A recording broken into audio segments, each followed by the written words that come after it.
Assalamualaikum warahmatullahi wabarakatuh. Yang terhormat Ibu dosen dan yang kami hormati rekan-rekan mahasiswa-mahasiswi RPL 2023 UBP Karawang. Di sini kami dari kelompok 3 akan memaparkan tentang psikologi pada masa pencerahan, yang mana anggotanya terdiri dari saya sendiri, Febi Andiani, dan juga Bapak Gusti Sulastra. Sebelum kita bahas pada masa pencerahan, kita lebih dulu akan mengenal apa sih abad pencerahan itu. Menurut Immanuel Kant, pencerahan adalah bangkitnya manusia dari rasa ketidakmatangan. Dan kemudian ilmu fisiologi itu juga terdiri dari berbagai fase, yang mana akan dibahas psikologi pada masa pencerahan ini yang akan mengaitkan pada masa pencerahan dari sudut pandang Islami. Kontribusi peradaban Islam terhadap Renaissance terdiri dari bidang intelektual, yang pertama yaitu filsafat, sains, dan kesehatan. Sedangkan bidang keilmuan lain ada industri, ilmu sejarah, dan sosiologi. Kita akan jelaskan bidang intelektual bagian filsafat. Bagian filsafat, kontribusi filosofis Islam ke dunia barat adalah Ibnu Rushd pada tahun 1126 sampai 1198 Masehi dan Al-Kindi pada tahun 809 sampai 873 Masehi. Ibnu Rushd dikenal sebagai komentator tentang pikiran-pikiran Aristoteles. Dan kemudian Al-Kindi terkenal dengan metode filsafat yang menggabungkan dalil-dalil Plato dan Aristoteles sedemikian rupa dengan cara neoplatonik.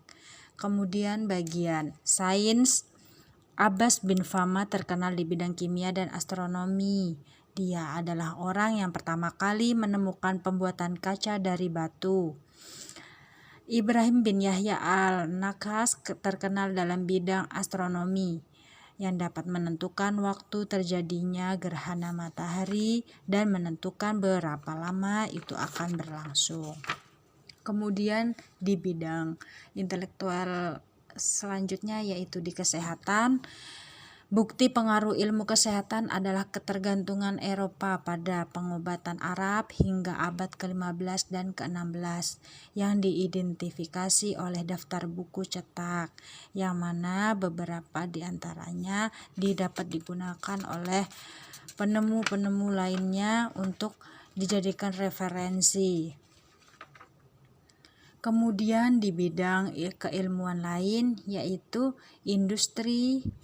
Di industri ini beberapa produk industri diimpor ke Spanyol oleh umat Islam, termasuk pembuatan kertas. Industri yang paling penting adalah inovasi senjata api yang disebut barut atau pistol, adalah penemuan murni Muslim Arab. Kemudian ilmu sejarah dan sosiologi. Dalam ilmu sejarah dan sosiologi ini muncul nama Ibnu Khaldun pada tahun 1332 sampai 1406 Masehi dengan karya Muqaddimah yang telah berkontribusi dan mempengaruhi pemikiran para sarjana barat. Pada masa ini peradaban Islam menjadi magnet dan menjadi pusat ilmu pengetahuan, filsafat, farmasi, dan pendidikan.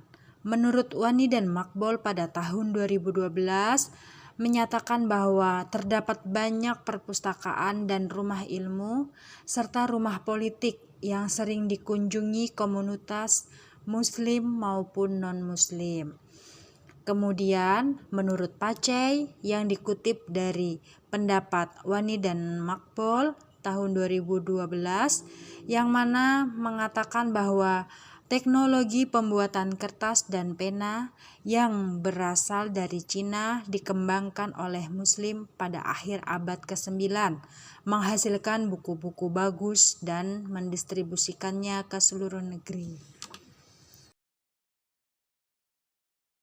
Kemudian kita akan mengenal tokoh-tokoh pencetus Renaissance yang akan dilanjutkan penjelasannya oleh Bapak Gusti Komang Sulastra.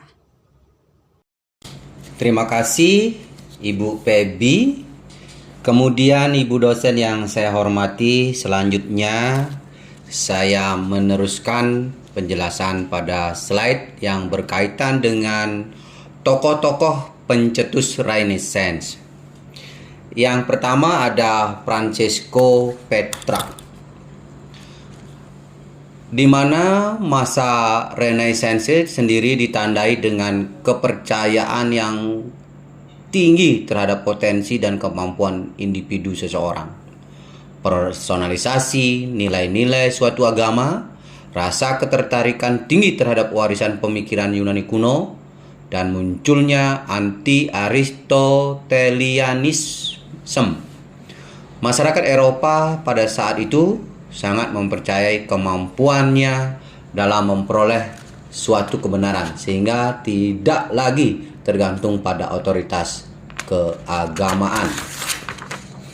Nah, Francesco Petrarch sendiri merupakan orang humanis, penulis puisi yang berpendidikan dan moralitas berkebangsaan Italia. Pemikirannya memang tidak terlalu orisinil, tapi cukup membuka jalan bagi pemikir yang datang setelahnya.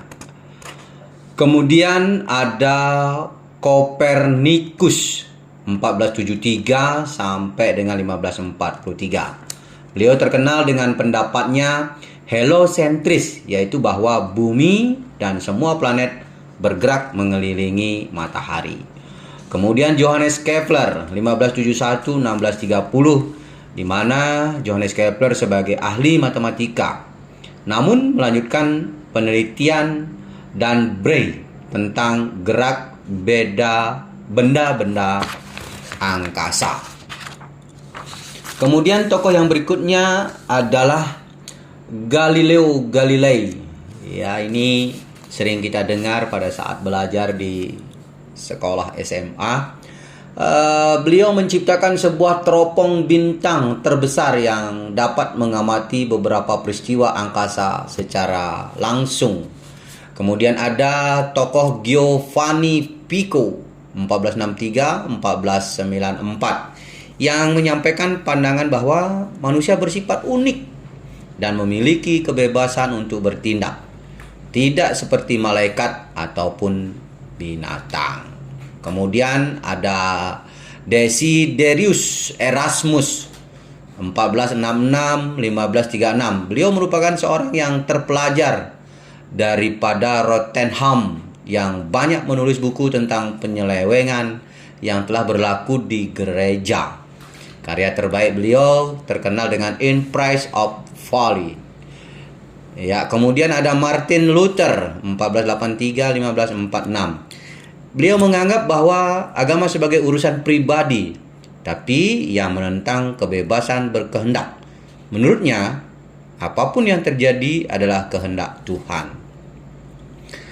Kemudian ada Michel de Montaigne 1533-1592. Seorang yang paling berani meragukan apapun.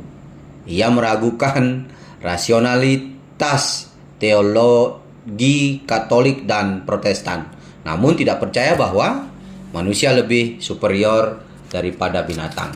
Kemudian ada Juan Louis Vives 1492-1540 Masehi.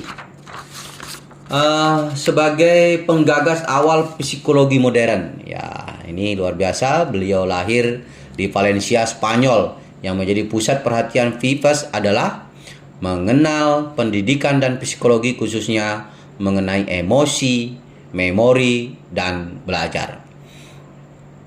Kemudian ada geosentris dan heliosentris. Ibu dosen dan teman-teman sekalian, berkaitan dengan geosentris dan heliosentris, Renaissance salah satunya ditandai dengan revolusi ilmiah, khususnya di bidang astronomi, yaitu gagasan teori heliosentris, teori geosentris Greenwood 2009. Ini salah satu sumbernya. Yang merupakan salah satu paham yang menyatakan bahwa bumi adalah pusat tata surya dan benda-benda tata surya lainnya beredar mengelilingi bumi. Nah, itu yang berkaitan dengan geosentris. Kemudian heliosentris sendiri adalah sebuah paham yang menyatakan bahwa sebenarnya tatanan alam semesta ini memiliki sebuah pusat, dan pusat itu bukanlah bumi yang kita tinggali, melainkan sesuatu yang lebih besar. Dalam hal itu adalah matahari. Nah, itulah pandangan dan paham berkaitan dengan geosentris dan heliosentris. Kemudian yang berikutnya berkaitan dengan empirisme, rasionalisme, positifisme. Ya. Empirisme adalah sebuah aliran pemikiran yang berasal dari pengalaman, kemudian pengetahuan. Lalu ada sebuah ideologi atau aliran yang didasarkan pada proporsi dan ide, hanya menggunakan akal atau hubungan untuk mengetahui sebuah kebenaran. Itulah yang dikatakan dengan rasionalisme. Kemudian positifisme itu sendiri mengajarkan bahwa kebenaran itu logis dan memiliki bukti empiris yang terukur. Ibu dosen yang saya hormati dan teman-teman sekalian, demikian paparan singkat yang dapat kami sampaikan. Mudah-mudahan ada manfaatnya. Terima kasih, selamat dan salam sehat.